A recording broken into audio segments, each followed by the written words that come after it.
ನಿನ್ಗೆ ಸಂತೋಷ್ ಇಷ್ಟ ಇಲ್ಲ ಅಂದ್ರೆ ಇಷ್ಟ ಮಾಡ್ಕೋ. ಆ ಫ್ಯಾಮಿಲಿ ಇಷ್ಟ ಆಗ್ದಿದ್ರೆ ಅವ್ರಿಗೆ ಬೇಕಾದ ಹಾಗೆ ನಿನ್ನ ನೀನು ಬದಲಾಯಿಸ್ಕೋ. ಅದನ್ ಬಿಟ್ಟು ನನ್ಗೆ ಮದ್ವೆ ಇಷ್ಟ ಇಲ್ಲ, ಮದ್ವೆ ಹುಡುಗ ಇಷ್ಟ ಇಲ್ಲ, ಫ್ಯಾಮಿಲಿ ಚೆನ್ನಾಗಿಲ್ಲ ಅಂತ ಯಾರಿಗಾದ್ರೂ ಹೇಳಿದ್ಯೋ?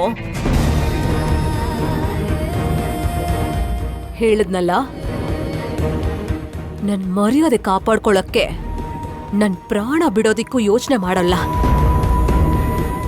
ಆಗ ಒಬ್ಳು ಅನಾಥೆ ತರ ನಿಂಗಿಷ್ಟ ಬಂದವನ್ನ ಮದ್ವೆ ಮಾಡ್ಕೊಂಡು ಹಾಯಾಗಿರ್ಬೋದು. Please mom, can you stop it?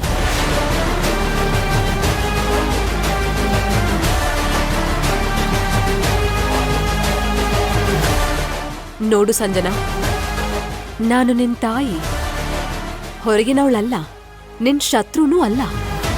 ನನ್ ಮಗ್ಳು ಜೀವನ ಚೆನ್ನಾಗಿರ್ಲಿ ಅಂತ ತಾನೆ ನಾನು ಕೂಡ ಆಸೆ ಪಡೋದು. ಅದಕ್ಕೆ ಒಂದ್ ದೊಡ್ಡ ಸಂಬಂಧನ ತಂದಿದ್ದೀನಿ. ಅರ್ಥ ಮಾಡ್ಕೋ, ಅಡ್ಜಸ್ಟ್ ಮಾಡ್ಕೋ.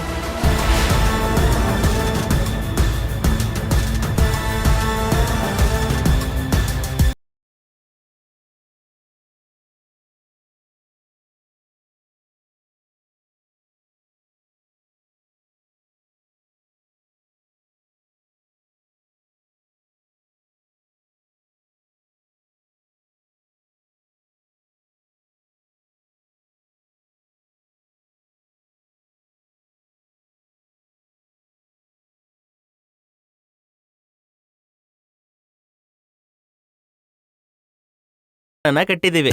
ಕೊನೆಯ ದಿನ ಚಂಡಿಯಾಗ ಪೂರ್ತಿ ಮಾಡಿ ಈ ಖಡ್ಗ ಕಟ್ಟಿರೋ ಕಂಕಣನ ಬಿಚ್ಚಿ ಪೂಜೆ ಪೂರ್ತಿ ಮಾಡ್ಬೇಕು. ಈ ಖಡ್ಗನ ಮನೇಲಿ ದೇವ್ರ ಮುಂದೆ ಇಡಿ, ಮತ್ತೆ ಕೊನೆ ದಿನ ನಿಮ್ ಜೊತೆಗೆ ತಗೊಂಡ್ಬನ್ನಿ. ಸರಿ ಪುರೋಹಿತ್ರೆ. ತಗೊಳಮ್ಮ.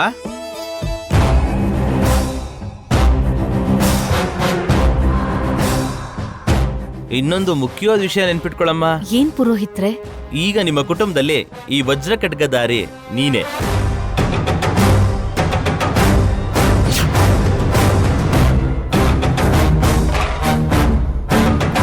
ಅದನ್ನ ಮುಟ್ಟೋ ಅರ್ಹತೆ ಆಗ್ಲಿ, ಅದನ್ನ ಹಿಡ್ಕೊಳ್ಳೋ ಹಕ್ಕಾಗ್ಲಿ ಇನ್ಯಾರಿಗೂ ಇರೋದಿಲ್ಲಮ್ಮ. ಈ ಪೂಜೆಗೆ ಸಂಬಂಧಪಟ್ಟಿರೋ ಪ್ರತಿ ಕಾರ್ಯಕ್ರಮದಲ್ಲೂ ನಿನ್ನ ಪಾತ್ರ ತುಂಬಾ ಮುಖ್ಯವಾದದ್ದು.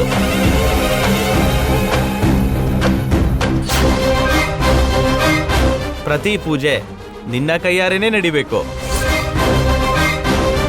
ಯಾವುದೇ ಸಮಸ್ಯೆ ಬಂದ್ರೂ ನೀನೇ ಈ ಪೂಜೆನ ಪೂರ್ತಿ ಮಾಡ್ಬೇಕು. ಸರಿ ಪುರೋಹಿತ್ರೆ, ಖಂಡಿತ. ಇದು ಕೇಳೋದಕ್ಕೆ ಎಷ್ಟು ಸುಲಭನೋ ಮಾಡೋದಕ್ಕೆ ಅಷ್ಟೇ ಕಷ್ಟ ಭಾಗ್ಯ. ಅದಕ್ಕೆ ಅಂತಾನೆ ನಿನ್ಗೆ ಇಷ್ಟು ಒತ್ತಿ ಹೇಳ್ತಿರೋದು. ಯಾಕೆ ಪುರೋಹಿತ್ರೆ? ಪೂಜೆ ಸಂಪೂರ್ಣ ಆಗೋದ್ರೊಳಗೆ ಈ ಖಡ್ಗಕ್ಕೆ ಏನಾದ್ರೂ ಆದ್ರೆ ಅಥವಾ ಅಮೃತಗಳಿಗೆಲಿ ಪೂಜೆ ಪೂರ್ತಿ ಮಾಡಕ್ಕಾಗದೆ ಹೋದ್ರೆ ನಿಮ್ಮ ಕುಟುಂಬಕ್ಕೆ ಅನಿಷ್ಟ.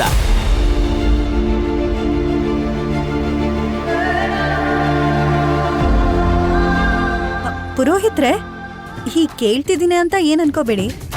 ಈಗ ಪೂಜೆ ಏನಾದ್ರೂ ಸಂಪೂರ್ಣ ಆಗದೆ ಇದ್ರೆ ಯಾರಿಗಾದ್ರೂ ತೊಂದ್ರೆ ಆಗುತ್ತಾ? ಎಲ್ರಿಗೂ ಆಗಲ್ಲಮ್ಮ. ಈ ವಜ್ರ ಖಡ್ಗ ಯಾರ ಕುಟುಂಬದಲ್ಲಿರುತ್ತೋ ಅವ್ರಿಗೆ ಮಾತ್ರನೇ ಹಾಗಾಗದು. ರಾಜಂಗೆ ಸಂಪತ್ತಿರುತ್ತೆ, ಅದ್ರ ಜೊತೆಗೆ ಅಪಾಯನೂ ಇರುತ್ತೆ.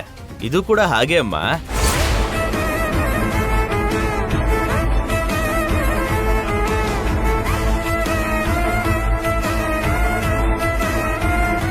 ಪ್ರತಿ ವರ್ಷ ಅರವಿಂದಮ್ಮ ಅವ್ರ ಕೈಯಲ್ಲೇ ಈ ಪೂಜೆ ನಡೀತಾ ಇತ್ತು.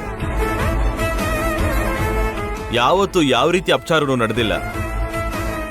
ಎಷ್ಟೋ ವರ್ಷದ ನಂತರ ಈ ವಜ್ರ ಖಡ್ಗದ ಜವಾಬ್ದಾರಿ ನಿಮ್ ಕೈಗೆ ಸಿಕ್ಕಿದೆ. ಅದಕ್ಕೆ ಪುರೋಹಿತರು ಅಷ್ಟು ಸ್ಪಷ್ಟವಾಗಿ ಹೇಳ್ತಿರೋದು.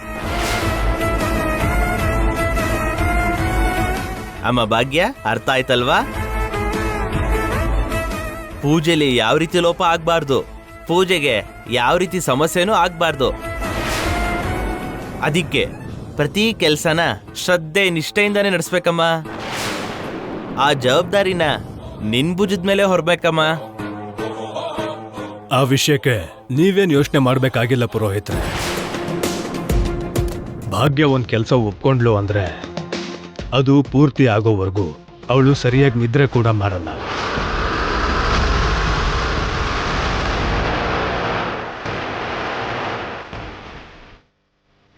ಅವಳ ಗಮನ ಎಲ್ಲೂ ಹೋಗಲ್ಲ. ಹೇಗೂ ಅಷ್ಟೊಂದು ಅನುಭವ ಇರೋ ಅರವಿಂದ ಭಾಗ್ಯನ್ಗೆ ಜೊತೆಯಾಗೇ ಇರ್ತಾರೆ.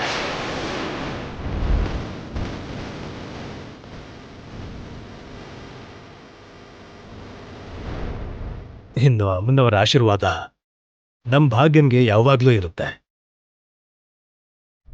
ಇನ್ನೂ ಚಿಂತೆ ಮಾಡೋದೇನಿದೆ ಹೇಳಿ? ಸರಿಯಾಗಿ ಹೇಳಿದ್ರಿ. ಹಾ ಅಮ್ಮ ಭಾಗ್ಯ, ನೀವೇನು ಹೊರಡ್ಬೋದು. ಸರಿ ಪುರೋಹಿತ್ರೆ.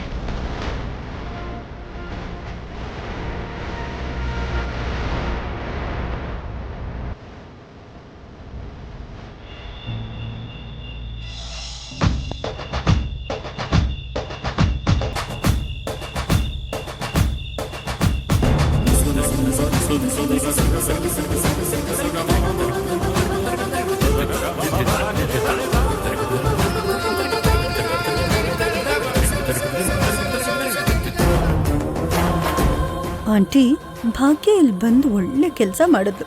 ಹೇಗೂ ನಮ್ಗಿಲ್ಲಿ ಕೆಲ್ಸದವ್ರು ಬೇಕಾಗಿತ್ತು. ಸರಿಯಾದ ಟೈಮಿಗೆ ಇವಳು ಇಲ್ಲಿ ಬಂದಿದ್ದಾಳೆ ನೋಡಿ. ಸರಿಯಾಗಿ ಹೇಳ್ದೆ ಮನೀಷಾ. ಭಾಗ್ಯ ಅಡ್ಗೆ ಮಾಡ್ತಾ ಎಲ್ರಿಗೂ ಬಡಿಸ್ತಾ ಎಂಜಲೆಲೆ ಎತ್ತೋದನ್ನ ನೋಡ್ಬೇಕು ಅಂತ ನಾನು ಕೂಡ ಈಗರಾಗ ವೆಯ್ಟ್ ಮಾಡ್ತಿದ್ದೇನೆ ಮನೀಷಾ. ನಮ್ದೇನೋ ಕಾಲ್ ಮೇಲ್ ಕಾಲ್ ಹಾಕಿ ಕೂತ್ಕೊಳ್ಳೋ ಜಾತಕ, ಭಾಗ್ಯದು ಹೀಗೆ ಸೇವೆ ಮಾಡ್ಕೊಂಡ್ ಬದುಕೋ ಜಾತಕ. ಅದಿನ್ನೊಂದ್ಸಲ ಪ್ರೂವ್ ಆಗ್ತಿದೆ. ದೇವ್ಯಾನಿ, ಜಗದೀಶ್ವರಿ ಅವರೆಲ್ಲ ಕಾಣಿಸ್ತಾ ಇಲ್ವಲ್ಲ? ಅವ್ರಿನ್ನೂ ಸ್ವಲ್ಪ ಹೊತ್ತು ಬಿಟ್ಟು ಬರ್ತೀನಿ ಅಂದ್ರಕ್ಕ, ಅದಕ್ಕೆ ಒತ್ತಾಯ ಮಾಡ್ಲಿಲ್ಲ. ಸರಿ ಬಿಡು, ಕಡೆ ಪಕ್ಷ ಅವ್ರು ತಿನ್ನುವಾಗಾದ್ರೂ ಸ್ವಲ್ಪ ಜೊತೆಗಿದ್ದು ನೋಡ್ಕೊ. ಸರಿ ಅಕ್ಕ.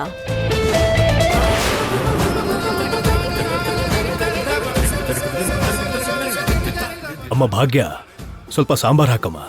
ಆ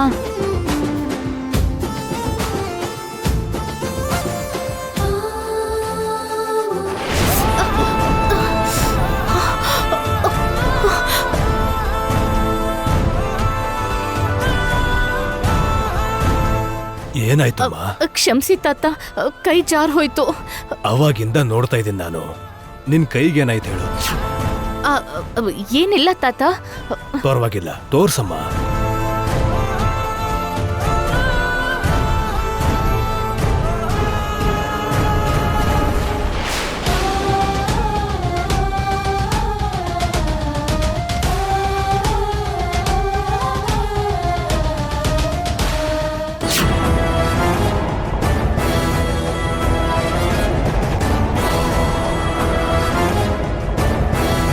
ಕೈ ಎಷ್ಟು ಸುಟ್ಟೋಗಿದೆ, ಏನಾಯ್ತಮ್ಮ?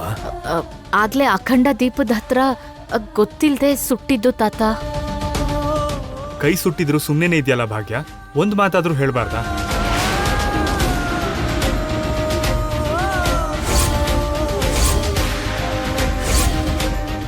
ಸುಟ್ಟಿರೋ ಕೈಲಿ ಇಷ್ಟು ಕೆಲಸ ಮಾಡಿದ್ಯಾ? ಚಿಕ್ಕ ಗಾಯ ಅಲ್ವಾ ಅಂತ ಹೇಳಲಿಲ್ಲ ಮಿತ್ರ ಅವ್ರೆ. ಚಿಕ್ಕದ್ದೋ ದೊಡ್ಡದೋ, ಗಾಯ ಆದ್ಮೇಲೆ ಅದಕ್ಕೇನೋ ಒಂದು ಟ್ರೀಟ್ಮೆಂಟ್ ಇರುತ್ತಲ್ವಾ?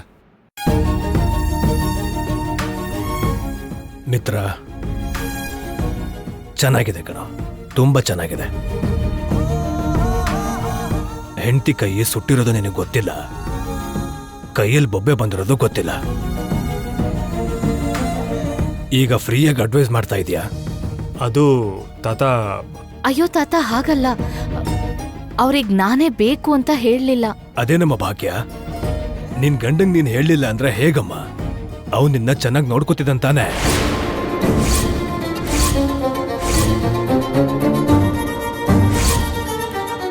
ಜವಾಬ್ದಾರಿ ತಗೋತಾ ಇದ್ದಾನ ಇಲ್ವೋ? ಪ್ರೀತಿಯಿಂದ ಆದ್ರೂ ನಡ್ಕೋತಾನ?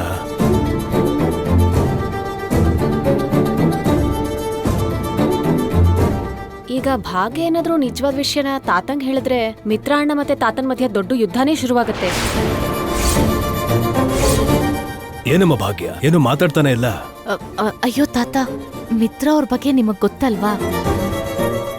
ಮಿತ್ರ ಅವ್ರ ಪ್ರೀತಿ ಆಕಾಶದಷ್ಟು.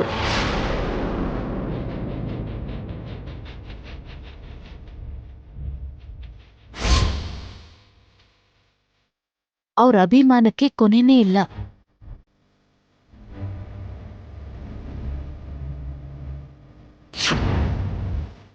ಮನ್ಸು ಬಂಗಾರದ ಹಾಗೆ. ಅವ್ರು ನನ್ನ ತುಂಬಾ ಚೆನ್ನಾಗಿ ನೋಡ್ಕೋತಾರೆ.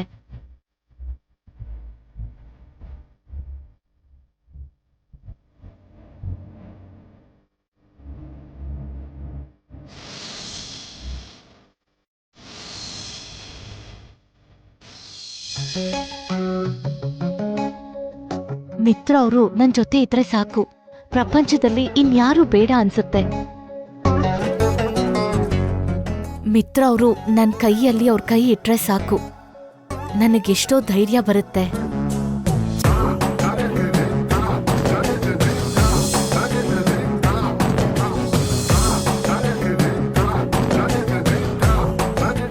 ಅವರು ನನ್ನ ಕಣ್ಣಲ್ಲಿ ಕಣ್ಣಿಟ್ಟು ಸ್ವಲ್ಪ ಹೊತ್ತು ಸಮಯ ಕಳೆದ್ರೆ ಸಾಕು, ಆ ದಿನ ದೇವ್ರು ನನಗೆ ಕೊಟ್ಟಿರೋ ದೊಡ್ಡ ಬಹುಮಾನದ ಹಾಗೆ ಅನ್ಸುತ್ತೆ.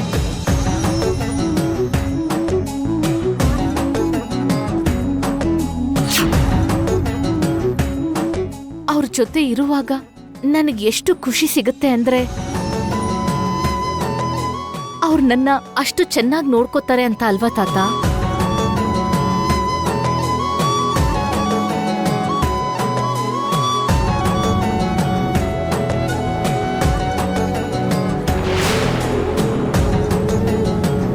ಅವನು ನಿನ್ನ ಎಷ್ಟು ಚೆನ್ನಾಗಿ ನೋಡ್ಕೋತಿದ್ದಾನೆ ಅಂತ ನನಗೆ ಗೊತ್ತಿಲ್ಲ, ಆದ್ರೆ ಯಾವ ಹೆಂಡ್ತಿನೂ ತನ್ನ ಗಂಡನ ಬಗ್ಗೆ ಹೇಳ್ದಿರೋಷ್ಟು ಚೆನ್ನಾಗಿ ಹೇಳ್ದ.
ಮಿತ್ರ, ನಮ್ಮ ಜೀವನದಲ್ಲಿ ಕೋಟಿ ಸಂಪಾದನೆ ಮಾಡದೇ ಇದ್ರೂ ಪರವಾಗಿಲ್ಲ, ನಮ್ಮ ಮನ್ಸನ್ನ ಅರ್ಥ ಮಾಡ್ಕೊಳ್ಳೋ ಹೆಂಡತಿ ಸಿಕ್ಕರೆ ಸಾಕು ಕಣೋ.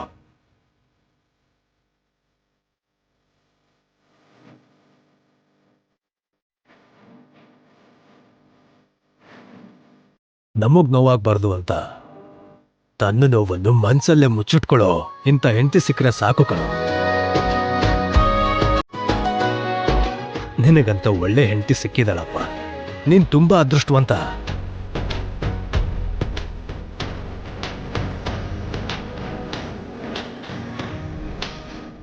ಈ ತಾತ ಏನು ಭಗವದ್ಗೀತೆಯಲ್ಲಿ ಕೃಷ್ಣ ಅರ್ಜುನಂಗ್ ಶ್ಲೋಕ ಹೇಳ್ದಾಗ ಒಳ್ಳೊಳ್ಳೆ ಮಾತೆಲ್ಲ ಹೇಳಿ ಮಿತ್ರ ಮೈಂಡ್ ಚೇಂಜ್ ಮಾಡೋ ತರ ಇದಾರಲ್ಲ.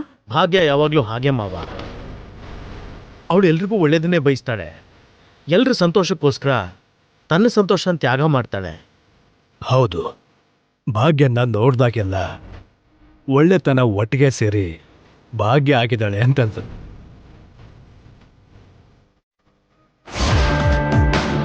ಅಮ್ಮ, ಏನ್ ಓವರ್ ಆಕ್ಟಿಂಗ್ ಮಾಡ್ತಾರೆ, ನೋಡಕ್ ಆಗ್ತಿಲ್ಲ.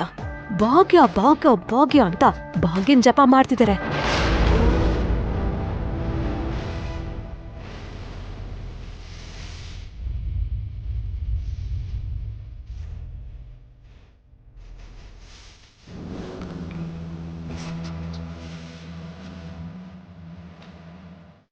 ಅಪ್ಪನ್ಗೆ ಮಿತ್ರ ಭಾಗ್ಯ ಡಿವೋರ್ಸ್ ಕೊಡ್ತಾ ಇರೋ ವಿಷಯ ಗೊತ್ತಿಲ್ಲದೆ ಇರೋದು ಒಳ್ಳೇದೇ ಆಯ್ತು. ಗೊತ್ತಾಗಿದ್ರೆ ಇಷ್ಟೊತ್ತಿಗೆ ಮನೆನೆಲ್ಲ ಅಡಿಮೇಲ್ ಮಾಡ್ಬಿಡ್ತಿದ್ರು. ಈ ಡಿವೋರ್ಸ್ ಯಾವುದೇ ಕಾರಣಕ್ಕೂ ನಡಿಬಾರ್ದು ಅಂತ ಮನೇಲಿ ಎಲ್ಲಾರ ಬಾಯಿನೂ ಮುಚ್ಚಿಸ್ತಿದ್ರು.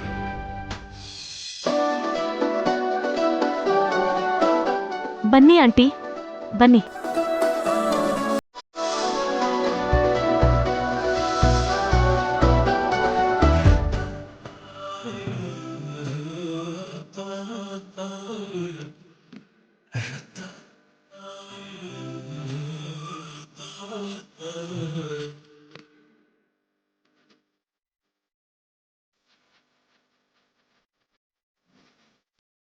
ಜಾನು, ನೀನ್ ಕೂಡ ಕೂತ್ಕೋ.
ನಮಗೂ ಕೂಡ ತುಂಬಾ ಸಂತೋಷವಾಗಿದೆ.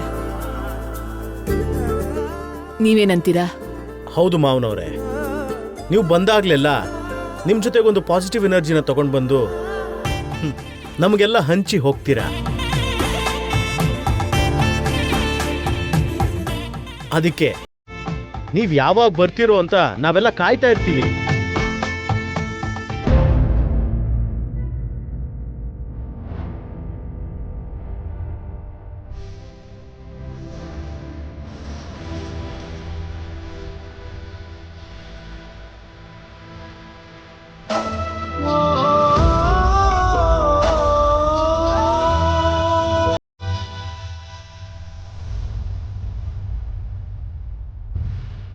ಮಿತ್ರ, ಏನೋ ಇದು? ನಿನ್ನ ಹೆಂಡತಿ ಕೈ ಸುಟ್ಟು ಹೋಗಿ ತಿನ್ನೋದು ಕೂಡ ಕಷ್ಟಪಡ್ತಿದ್ರೆ ಸುಮ್ಮನೆ ನೋಡ್ತಾ ಇದೆಯಲ್ಲೋ?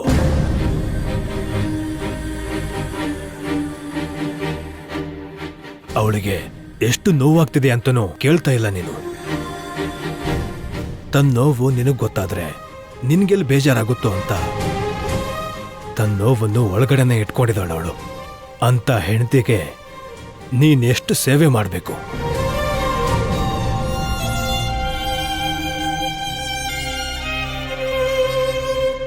ನೀನು ಹೋಗಿ ಅವಳಿಗೆ ಸಹಾಯ ಮಾಡ್ಬೇಕು ತಾನೆ. ಗಂಡ ಹೆಂಡತಿ ಅಂದ್ರೆ ಕಣ್ಣಿಲ್ದಿದ್ದಾಗ ಕಣ್ಣಾಗಿ, ಕಾಲಿಲ್ದಿದ್ರೆ ಕಾಲಾಗಿದ್ದು ಒಬ್ರಿಗೊಬ್ರು ಅರ್ಧ ಭಾಗ ಆಗಿರಬೇಕು ಕಣೋ. ಇದಕ್ಕಿಂತ ಇನ್ನೇನು ಹೇಳ್ಬೇಕು ನಾನು ನಿನಗೆ? ಹೋಗು, ನೀನೇ ಅವಳ ಕೈಯಾಗಿ ಅವಳಿಗೆ ಊಟ ಮಾಡಿಸು. ಹೋಗು.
ಅವ್ರನ್ನಾಗ್ಲಿ ನಂದನ್ ಕುಟುಂಬನಾಗ್ಲಿ ಮುಟ್ಟೋ ಮೊದ್ಲು ಅಡ್ಡವಾಗಿ ಭಾಗ್ಯ ಇದ್ದಾಳೆ ಅನ್ನೋ ವಿಷಯ ಮರಿಬೇಡ.